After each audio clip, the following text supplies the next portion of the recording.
Hello guys, எல்லாம் எப்படி இருக்கீங்க? Hope you all are good. ஏன்னா இப்போ இளநியோட ஸ்டார்ட் பண்ண நினைக்காதீங்க, வெயில் ரொம்ப ஜாஸ்தியாக இருக்குது. So stay hydrated.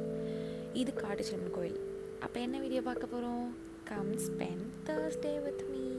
S, every Thursday ஒரே ரொட்டீன் தான் எங்களுக்கு.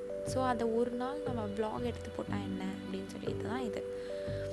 ஆக்சுவலாக இந்த கோயிலுக்கு ஏன் போகணும் அப்படின்னு கேட்டிங்கன்னா, இவ்வளோ பிஸி வேர்ல்டில் அந்த கோயில் வந்து ஒரு மன நிம்மதி உங்களுக்கு தரும்.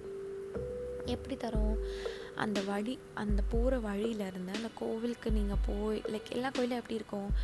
ஒரு கோபுரம் வச்சு பெரிய அது அப்படி தானே இருக்கும். இந்த கோவில் ஃபுல்லாக பந்தலில் மூடி தான் இருக்கும் சாமி. ஸோ பெருசாக வந்து உங்களுக்கு ஒரு ஷோ ஆஃப் பண்ணுற மாதிரி இருக்காது. ஒரு கோவில் போயிட்டு ஃபோட்டோ எடுத்து அப்படி இப்படி இருக்காது.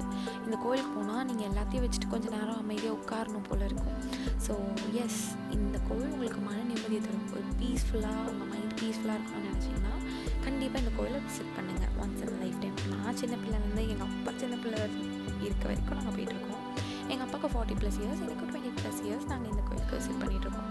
ஸோ எஸ், அந்த கோயிலுக்கு போனீங்கன்னா மறக்காமல் இந்த மேங்கோ ஃபார்ம் சம்மரில் போனீங்கன்னா விசிட் பண்ணுங்கள். ஏன்னா உங்களுக்கு டைரெக்டாக நீங்கள் மரத்துலேருந்து நீங்களே பறித்து சாப்பிடலாம். அண்ட் எல்லாமே மருந்து வைக்காமல் பழுக்கிற பழம் தான். அண்ட் ஸ்டோர் பண்ணி ரொம்ப நாள் ஸ்டோர் பண்ணிலாம் இல்லை. அவங்க எடுக்க அதை எக்ஸ்போர்ட் பண்ணிகிட்டே இருப்பாங்க. ஒரு சில ஃப்ரூட்ஸ் வந்து அவங்க கொண்டு வரும்போது உங்களுக்கு ஃப்ரெஷ்ஷாக கிடைச்சா அது உங்களுக்கு.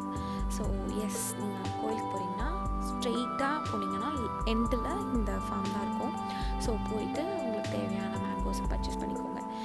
அண்ட் எஸ், தேர்ஸ்டேங்கும் போது சாய் இல்லாமல அவர்கிட்டே போய் ஒரு அட்டெண்டன்ஸ் போட்டுட்டு, அண்ட் இதுவுமே வந்து ஆர்னியில் இருக்குது. ஸோ இங்கே போகாதவங்களும் போங்க. ஆக்சுவலாக அதுக்கு 45th இயரோ சம்திங் செலிப்ரேட் பண்ணுறாங்க. அங்கே போயிட்டு காஃபி இல்லாமல் ஒரு டே வந்து கம்ப்ளீட் ஆகாது. ஸோ காஃபி அண்ட் சூப்பர் சன்செட்டோட டே கம்ப்ளீட்.